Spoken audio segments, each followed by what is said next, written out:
morning and welcome to today's press conference. My name is Mia Rabson and I'll moderate today's press conference.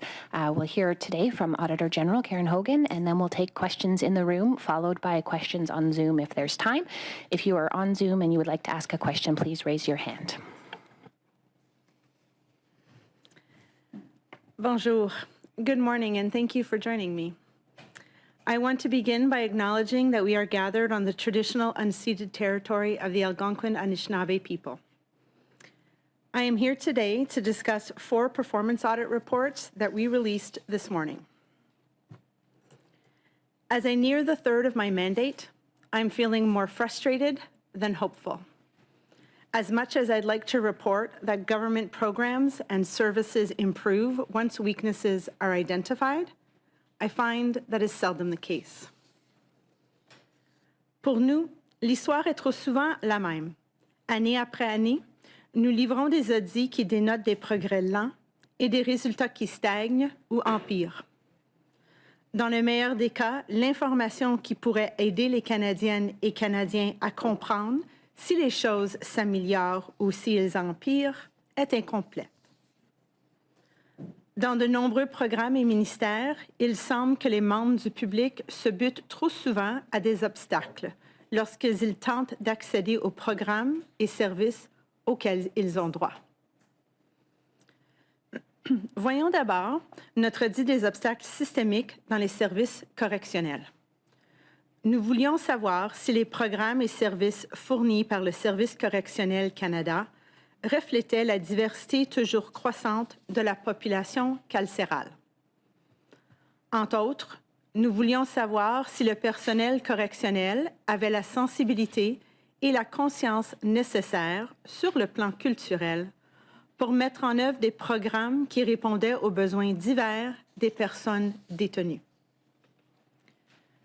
Si notre objectif était d'examiner si le ministère répondait aux besoins de la population carcérale, nos constats ont fait ressortir que certains groupes de personnes détenues étaient désavantagés en raison d'obstacles systémiques qui retardent leur accès à la libération conditionnelle. En particulier, les résultats associés aux hommes et aux femmes noires et autochtones étaient pires que ceux de tous les autres groupes détenus. De plus, ces personnes étaient confrontées à des obstacles plus grands du point de vue de la réinsertion sociale, sécuritaire et progressive. A systemic barrier results from seemingly neutral policies, procedures, or practices that disadvantages one or more groups. We found not only systemic barriers, but also, in my view, systemic racism in certain instances, where those seemingly neutral policies, procedures, and practices have persisted and have resulted in disproportionately different treatment of some groups of racialized offenders. Correctional Service Canada has failed to identify and eliminate systemic barriers that persistently disadvantaged Indigenous and Black offenders. We raised similar issues in our audits in 2015, 16, and 17, yet the department has done little to change the policies, practices, tools, and approaches that produce these differing outcomes. We found that barriers were present from the moment offenders entered federal institutions. For example, Indigenous and Black offenders were assigned to maximum security institutions by staff at twice the rate of other groups of offenders. They also remained in custody longer and at higher security before their release. Nous avons aussi constaté que depuis nos 3 audits passés, l'accès en temps opportun des détenus à des programmes correctionnels conçus pour les préparer à la libération conditionnelle et favoriser leur réinsertion sociale avait continué d'empirer. En date de décembre 2021, avec l'incidence supplémentaire de la pandémie de COVID-19, seulement 6% des hommes détenus avaient accédé au programme correctionnel dont ils avaient besoin avant leur première date d'admissibilité à la libération conditionnelle. Ces résultats différents pour certains groupes de personnes détenues racialisées et autochtones persistent depuis trop longtemps. Correctional Service Canada must identify and remove systemic barriers to eliminate systemic racism in corrections, including meeting its own commitment to better reflect the diversity of the offender population in its workforce. The department needs to address representation gaps, namely Indigenous representation across all institutions, gender representation in women's institutions, and representation at institutions with a higher number of Black offenders. Next, I will turn to our audit of hard-to-reach populations. We wanted to know whether the federal government ensured that individuals in low-income groups could access the Canada Child Benefit, the Canada Workers Benefit, the Guaranteed Income Supplement, and the Canada Learning Bond. L'Agence du revenu du Canada et Emploi et Développement social Canada savent que les personnes qui peuvent demander des prestations ne le font pas toujours.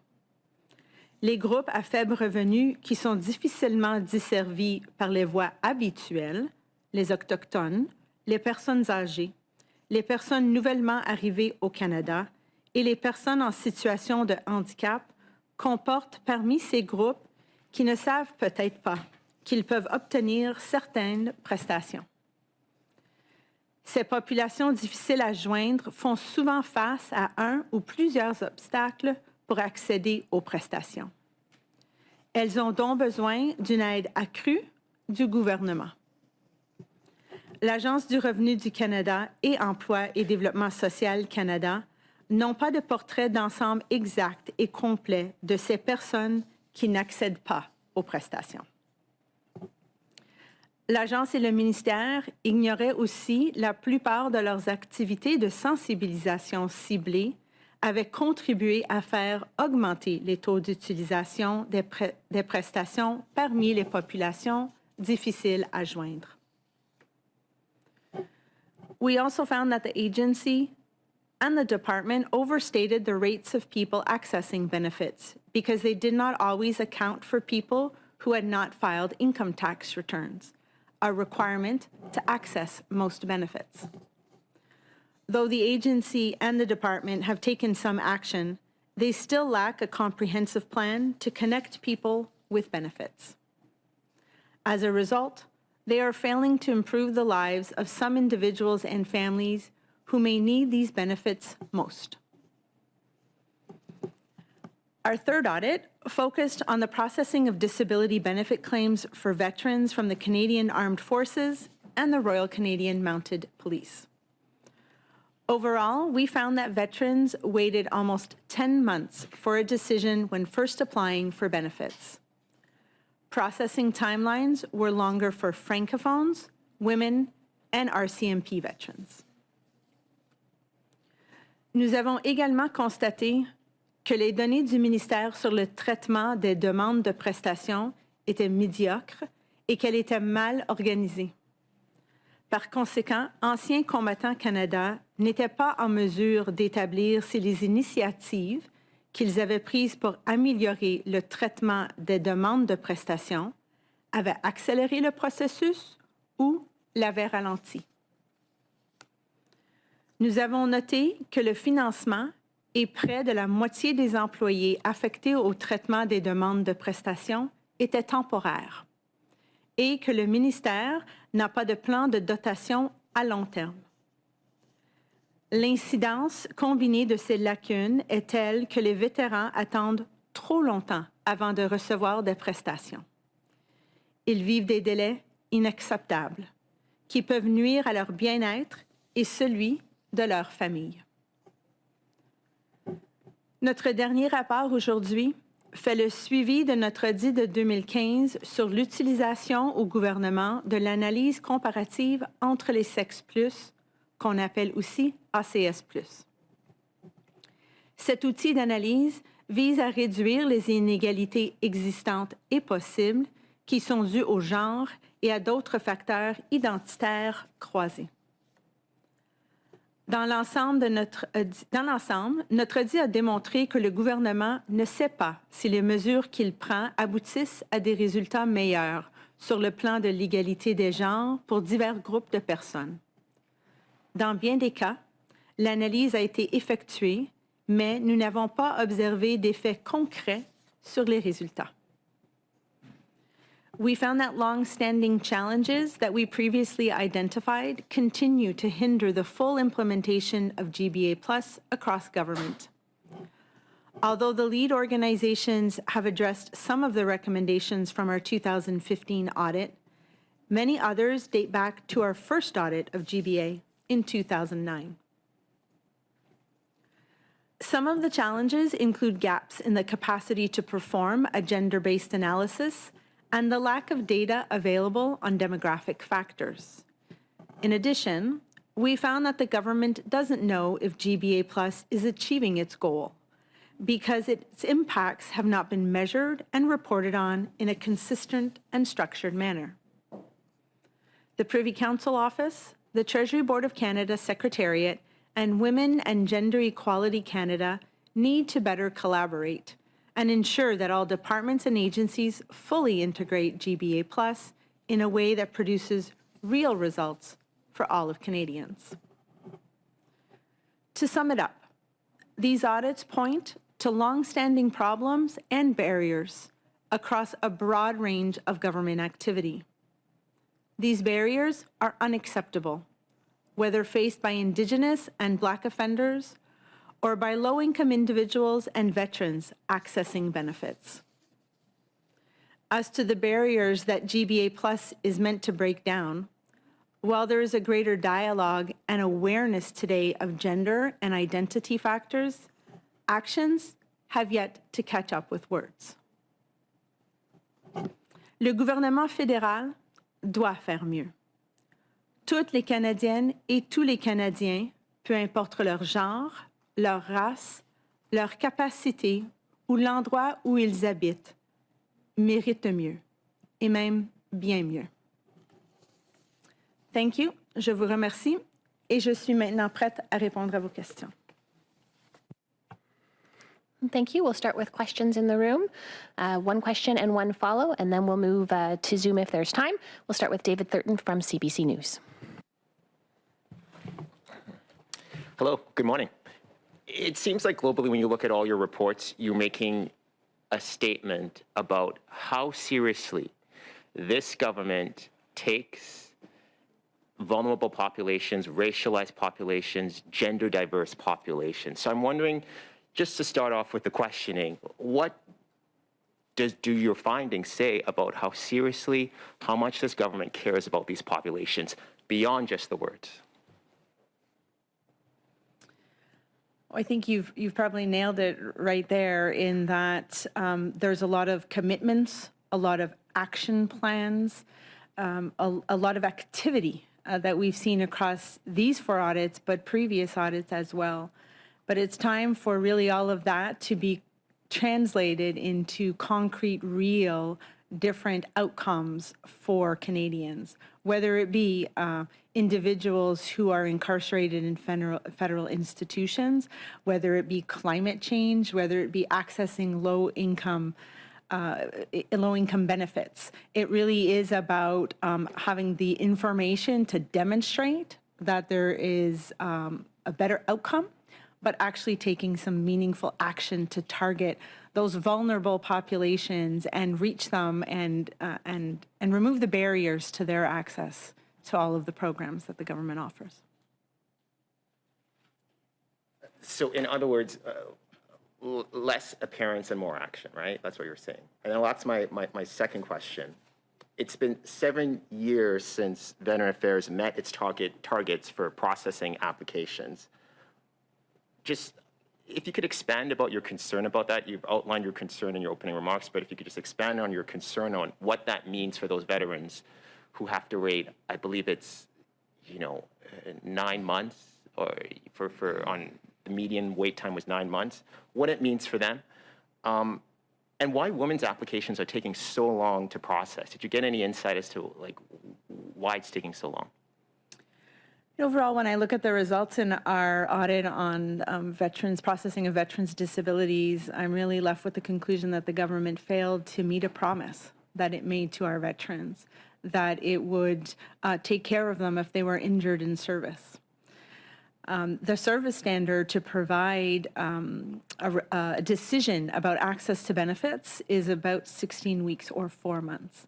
What we found was that a veteran was waiting almost 10 months or 39 weeks, which is unacceptable. This has a real consequence on the well-being of our veterans and their families. When it comes to differing groups, we did look at disaggregated data and noted that women, francophones, and our CMP veterans are waiting longer. Now, they're all waiting longer for various reasons. Your question was more specifically about women. And this is where there's a great linkage between all of our reports.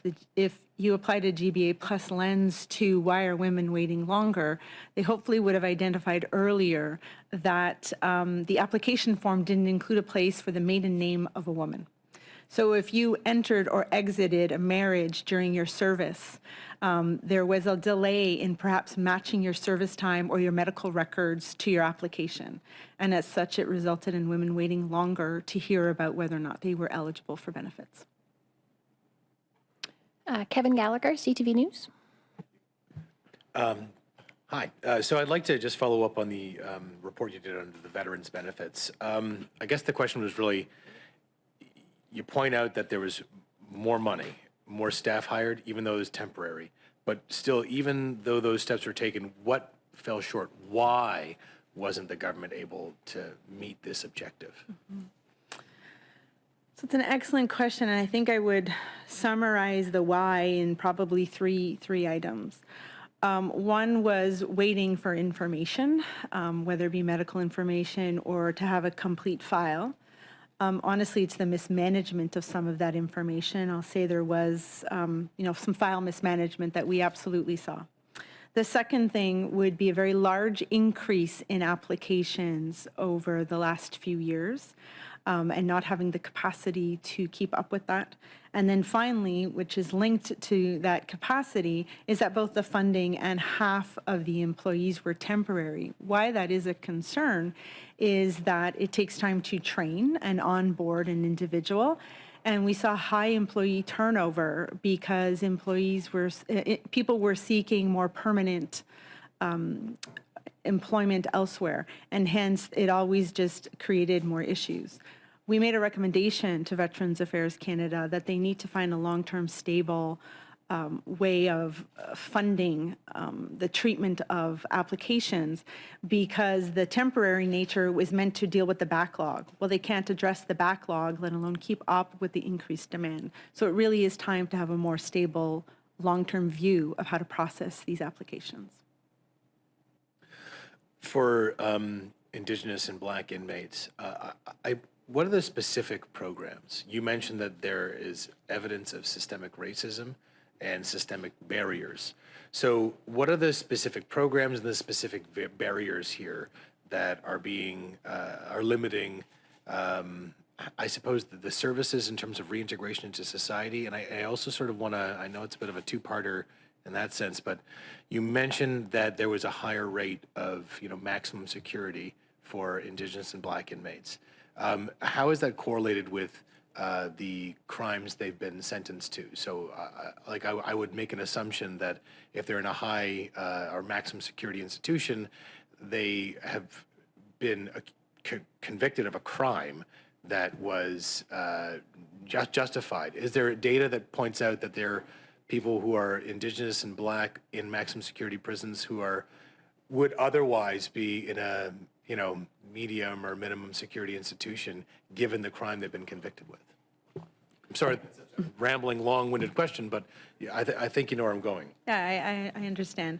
Hopefully I'll be able to tackle it all in my response. So if we looked at the systemic barriers that an Indigenous offender faces, they almost face a barrier at every step of the process when they enter a federal institution. And I'll start with the security classification. And the security classification either places an inmate in minimum, medium, or maximum security prison. And there is a rating tool, and that rating tool, while it considers the offense, it heavily weights the age of the first offense and the number of offenses, which disadvantages Indigenous and Black offenders since they are in the system at a younger age. Then that initial classification rating from the tool can be overridden by a correctional officer. And we saw that while it was overridden about 30% of the time across the board, for Indigenous women, they were overridden 53% of the time they were reviewed into a higher security classification. So in the end, resulted in Black and Indigenous offenders being in maximum security prisons at twice the rate if they were men offenders, or 3 times the rate if they were female offenders. So those are 2 of the barriers. Then once you are in a higher level of security, you are then more likely to remain incarcerated until the end of your sentence or to your statutory release. In fact, we looked at how often Indigenous offenders were released compared to other non-offenders. And on average, both men and women Indigenous offenders remain incarcerated 2 much longer than any other offender. When you aren't eligible for parole, you are less likely to benefit from that reintegration and supervision of parole into society. And so it's just every step of the process that I would call a barrier across the system that disadvantaged Indigenous offenders. Eric Ibrahim from the Canadian Press. You say in your report that Veterans Affairs and the government need a sustainable long-term resourcing plan for veterans' disability claims. And I was wondering if you have a sense of why such a plan hasn't been developed in the past, and to what degree should adding permanent staff be part of that plan? I think you alluded to that in your response to an earlier question. But are there other measures in addition to potentially that should be a part of such a plan? Well, what we found in our audit, and it was actually a question that we asked them, was about the temporary nature of a lot of the funding and the staffing. And according to Veterans Affairs, it is done to deal with the backlog. And so what our audit found is not only was addressing the backlog difficult, it was just processing claims in a timely way. So it isn't, the Band-Aid solution of temporary funding isn't improving the processing time. We previously audited this in 2014, and the results have not gotten any better. In fact, in some cases, they have gotten worse. And so it's time to find a more sustainable solution that will see veterans receive their benefits in a timely way. After all, it is our veterans who are here to take care of protect our country and keep peace. The government should do better by them. I was also wondering if you could speak about why Correctional Services Canada hasn't been able to deliver needed programming to inmates, to offenders. Why can't they do it?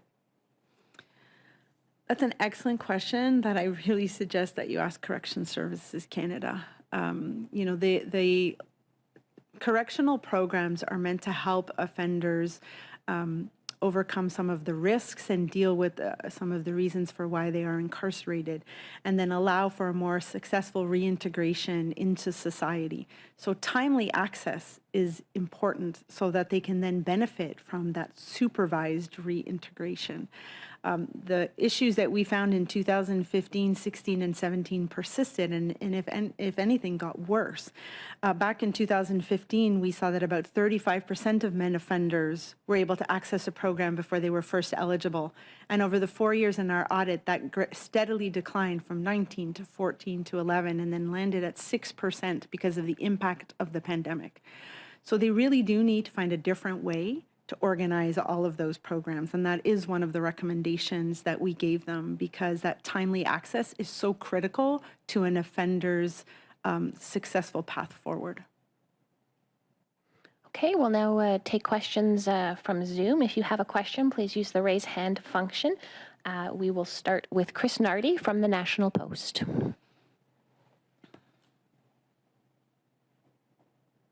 Hi there. I wanted to, Ms. Hogan, I wanted to come back to something that you said early, very at the beginning of the press conference about your general hope and faith in the system at this point. You talked about feeling more frustrated than hopeful, and that the changes that you hoped that would be enacted just aren't coming. Can you expound a bit on that? What has it that, less than 2 years into your mandate, you're already feeling discouraged? Can you point to more specific cases of changes that you've asked for and just haven't come? And what is generally making you feel downtrodden about the government's willingness to improve? So I think I've been here before talking about lack of progress on longstanding known issues on many occasions.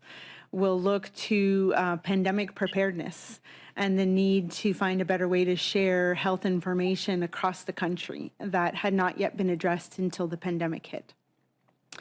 And the reports here are other great examples. These are all subjects that my office has covered before. While they were covered when I was not Auditor General, this is about people. We are talking about Black and Indigenous offenders and being able to reintegrate into society. We are talking about vulnerable populations, low-income populations that need access to benefits to help support their daily lives. And we are talking about veterans of our country. It's very frustrating and discouraging for the government to know for many years that problems exist, that barriers exist, but that little action is taken to address and eliminate them. So it's time for actions to actually catch up with all of the words. And I'm wondering, are you exploring ways for your office to now put more pressure on the government to enact recommendations? I can't help but notice, I've been in Ottawa for 5 years, and every time you put out a report, the government, quote, accepts all the recommendations. They always sound so good right after the release, but then, as you note, so little progress is done. Are you looking into ways that your office can increase that pressure, do an audit of the result of audits, overall? I don't know, but what are you looking at to increase that pressure? So we've done a few things, and then I'm also going to launch the challenge to the media and all of parliamentarians and all of Canadians, because everyone plays a role in ensuring that government lives up to its commitments to make changes that improve the lives and services provided to Canadians. So 3 of these audits today are actually repeat audits where we are following up on issues that we felt were important and wanted to come back and look at to see if progress happened. We've also launched on our website a results measurement product where you can see that we follow up on certain results from previous audits. We're going to continue to dedicate some resources to that and continue to put some pressure on the government and follow up. But this is a situation that requires not just my office, but parliamentarians as well as the public to hold government to account. Next, we'll go to Dylan Robertson from the Winnipeg Free Press. Hi there. Thanks for taking our questions. On the Canada Child Benefit, your report mentions that the department's estimate of First Nations on reserve, the take-up of that group is based on census data, which is outdated. I know that there's more census data coming in a few months, but does anyone have any estimate of what the take-up looks like right now, given the high birth rate on reserves? So your question is linked to our report on access to benefits for hard-to-reach populations. And we were using that census data linked to the Canada Child Benefit as an example to say there is data out there that the government can use. It's just using it in a meaningful way. Here, the results were that the take-up rate for the Canada Child Benefit was 79% on reserves versus 97% in the general population, which is a large disparity. So the lack of census data means you have to wait till this current census 5 years later to know whether or not that's actually improved, whether any of the activities taken by the government to encourage take-up has resulted in more Indigenous peoples accessing these benefits. It's a really long time to wait to know whether or not your efforts are improving the lives of those meant to receive these benefits. And you've talked a lot about how these programs aren't reaching people. I'm just wondering if you could explain what you think might be driving that. If this is just disorganization, the left hand not speaking with the right hand, you get at some of the systemic issues here, but it seems like, you know, a lot of these benefits not reaching people is just further contributing to the issues that the government is trying to tackle here. So I guess I would describe it in this way, in that it's about trying to apply the same recipe to every single individual isn't working. So by definition, individuals who are hard to reach have barriers that they're facing, whether it be reluctance to file an income tax return or interact with a government, or perhaps a mental illness and they're unaware that they should be accessing these programs. So it's about finding out what those barriers are and then tailoring your outreach to actually reach that vulnerable population instead of always repeating the same recipe and hoping that it will just have an increase in uptake. Okay, at the moment we have one more question on the line. Christy Kirkup from the Globe and Mail.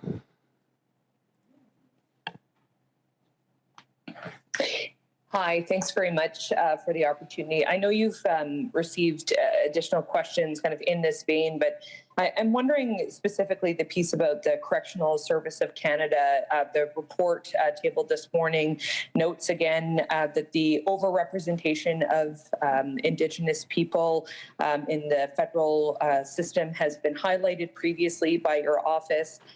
I'm just wondering, are you afraid that, you know, after tabling several reports that highlight this issue and kind of challenges inside CSC, that your recommendations aren't being listened to? What's going to change this time around?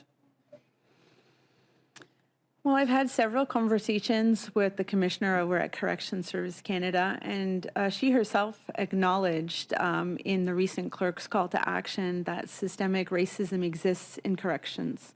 And our report has helped her begin, I think, a first journey towards dealing with that.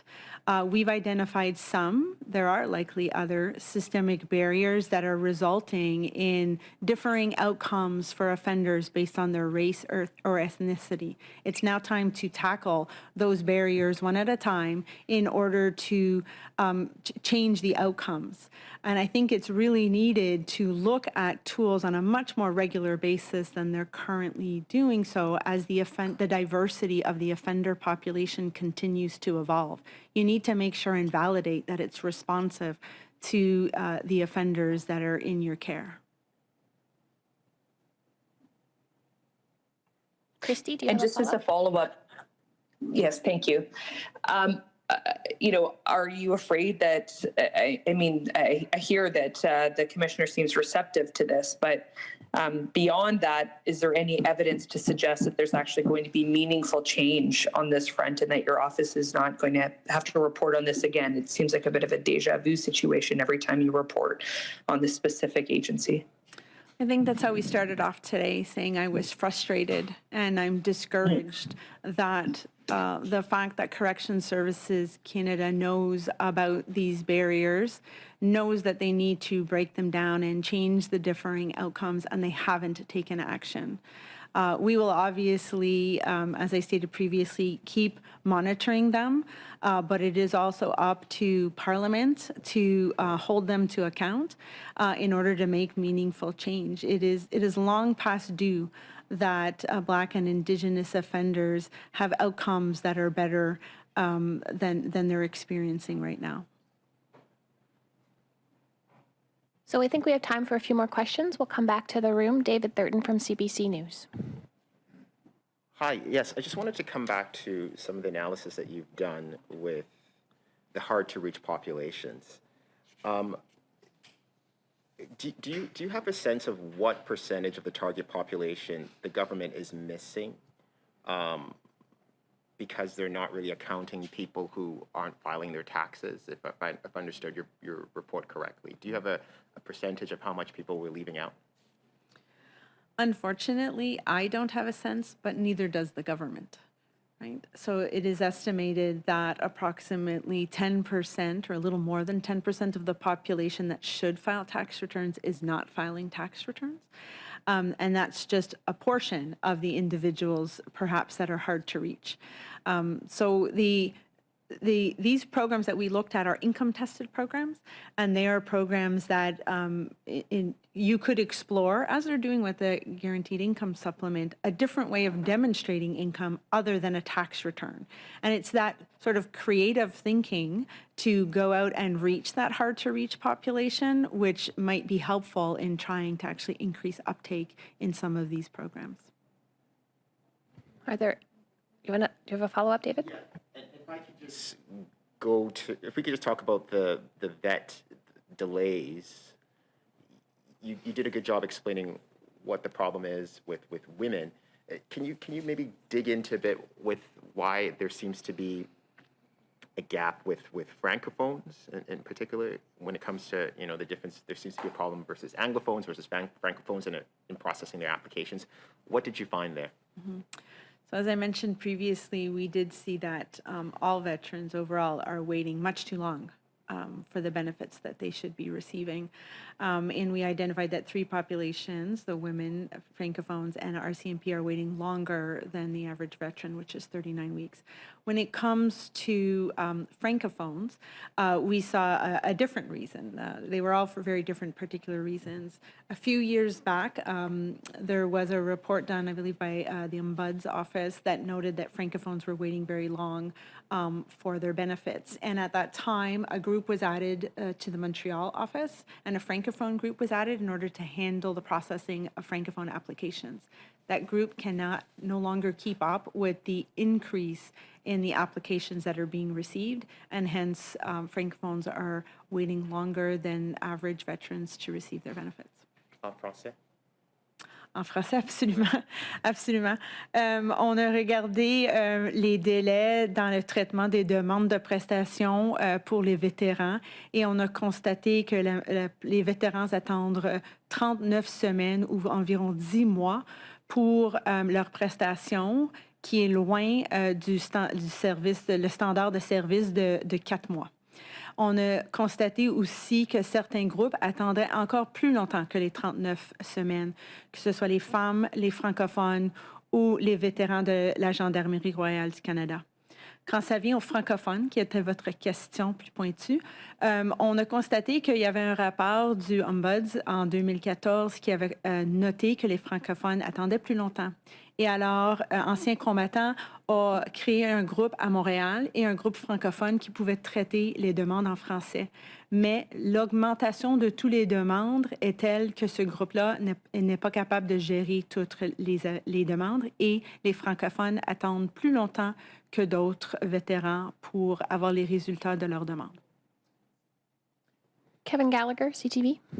Just on the veteran delays for benefits. So 40,000-ish benefits are delayed currently, right? According to the report.